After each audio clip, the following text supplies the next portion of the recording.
Hello, my name's Noel. I'm a psychotherapist. Welcome to my YouTube channel. If you're watching this video there, please do subscribe. If you're watching this on my website and would like to receive these blogs without any effort on your part, do enter your contact details into the contact page form and I'll send them to you on a regular basis. Do leave comments underneath the video. I'd love to get your feedback on what you think about these videos that I produce, which are designed to be helpful, give you sort of helpful hints on how to live a happier and healthier life psychologically and emotionally and relationally. Today's video is looking at if you're in that cycle of choosing sort of negative dating partners or negative partners, you end up in relationships constantly where you find they're full of drama, you're losing in the relationships, the other person is controlling you, possibly being violent towards you, but not always being violent towards you, just maybe somebody that yet again you start dating somebody and you find that they have sort of major emotional problems or addiction problems, inability to meet your needs, possibly anger and aggression and violence, but not always. Maybe you found yourself in a situation where you were in a relatively stable and healthy relationship, but you found reasons to leave it, boredom or something about the person, you focused on something small about them and eventually sort of ended the relationship or drove them away, and then went straight into another relationship where there was higher levels of instability and drama and crisis going on, and the other person needed a lot of help with messing their finances in their relationships with their family. If you're that type of person, I think this video may be very helpful and instructive for you. You may well be addicted to negative relationships, which seems like a sort of odd thing to say, addicted to negative relationships. How could anybody be like that? Well, there's a couple of processes going on inside our brains, really, that may explain it. Our brains tend to be wired to create habitual responses. We will respond with bad habits, we'll respond with good habits. Our brain, in terms of habits, doesn't really make that much distinction between the two. It will do pretty much what it's been wired to do. I call it our autopilot. If you think of an airplane, the autopilot is set and the plane will just fly until you turn that autopilot off. And then take manual control. That's the sort of metaphor I'm using here in terms of if you've habitually been in a cycle of negative relationships, maybe it started in your childhood, maybe it started in your adulthood.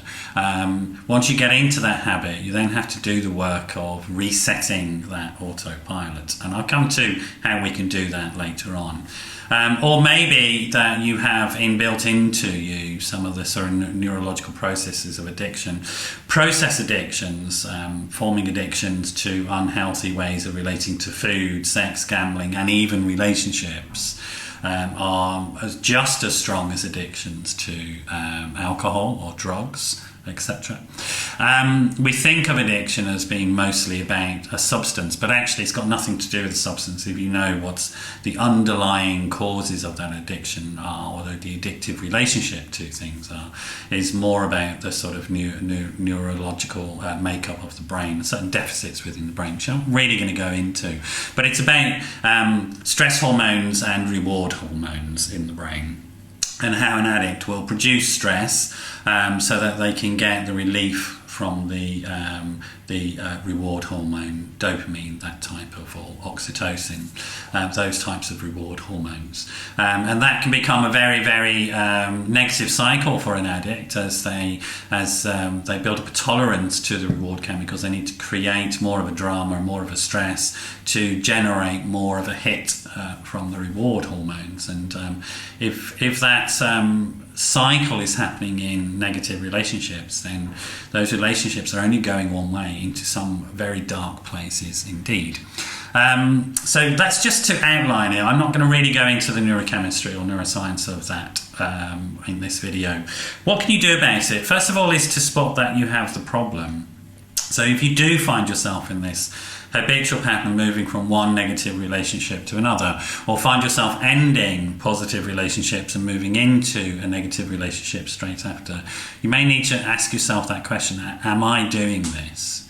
is this down to me? Am I just looking for that sort of negative relationship so I can get a hit out of whatever it is? The sex after making up after an argument or something like that, or more of the love addiction type stuff, getting the really nice apologies that make you feel great and like everything's okay again, and being told that you're wonderful and lovely after being told that you're awful and terrible. If you're in that type of cycle, you need to sort of acknowledge that's where you are, and it isn't the other person, that the problem is with yourself. Like in any form of sort of bad habit or addictive cycle, we really do need to acknowledge that the problem starts with ourselves or with yourself, and that's where the solution is going to come from, doing the work on yourself, not learning new tricks about relationships, because it doesn't matter what you learn, you're still craving that hit. So acknowledge that you're in this cycle of negative and or abusive relationships.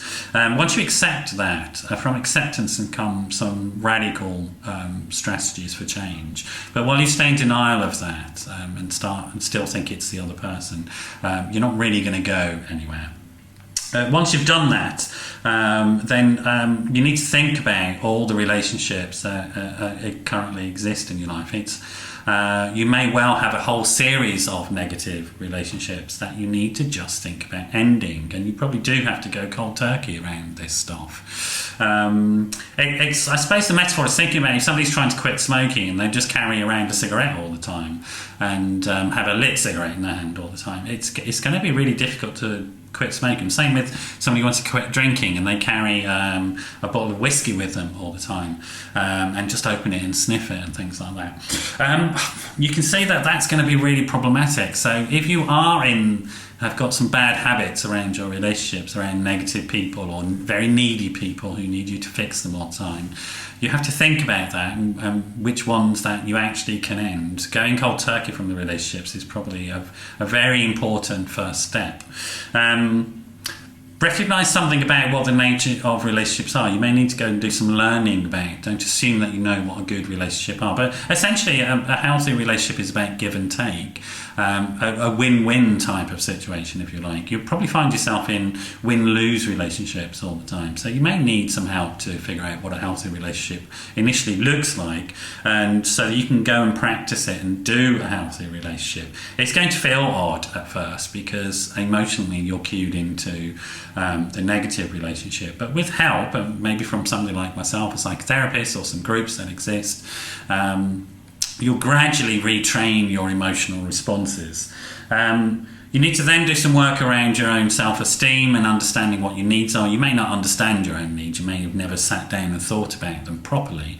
But understanding what your needs are, what any human being's needs are in terms of affection and compassion and support and love. And then some basic sort of physiological needs around sort of self-care, making sure you eat well and rest well, that you care for yourself in terms of keeping yourself clean, in terms of wearing nice clothes, going to nice activities that you enjoy, sort of listing these types of self-care and self-improvement activities that you want to be involved with, and then going and getting them and prioritising yourself, learning how to do that now, putting yourself first, if you like, and then thinking about replacing all these very, very negative relationships that you need to end with positive relationships. There's ways of doing that, and if you give me a call, I can help you think about that. But if you replace some people around you, maybe go and find some meetup groups or join a course about a history course, for example, if you're interested in history, or go on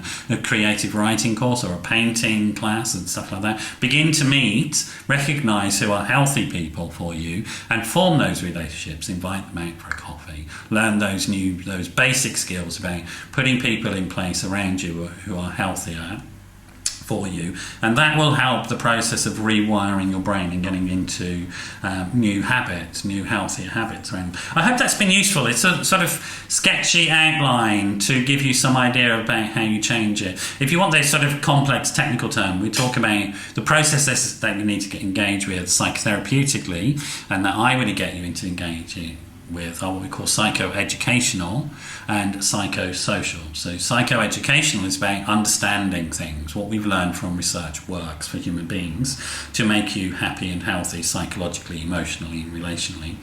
And psychosocial means doing the change in your social reality. So applying that psychological understanding to the way you do your social relationships. So that's essentially what I'm talking about. I hope that's been useful. Give it some thought. If you are finding yourself in a sort of negative pattern, do give me a call. I can help you think through these things and maybe set up a program for yourself. I tend to individually tailor these programs to each person's needs, and it very much depends on what your life experience is. I can work on Skype as well, so it's not an issue about where you are. Do drop me a line, info@noelmcdermott.net, or call me 07506 319 745. Maybe we can set up a few sessions to give you some insights into the sort of pattern that you're in and where it comes from, and then a way of going forward, what the solution might look like for you. I do hope that's been useful. Do come back and check out these videos again, and leave me some comments underneath the video, either on my YouTube channel or on the website. Be great to hear what you think about it. Okay, bye bye.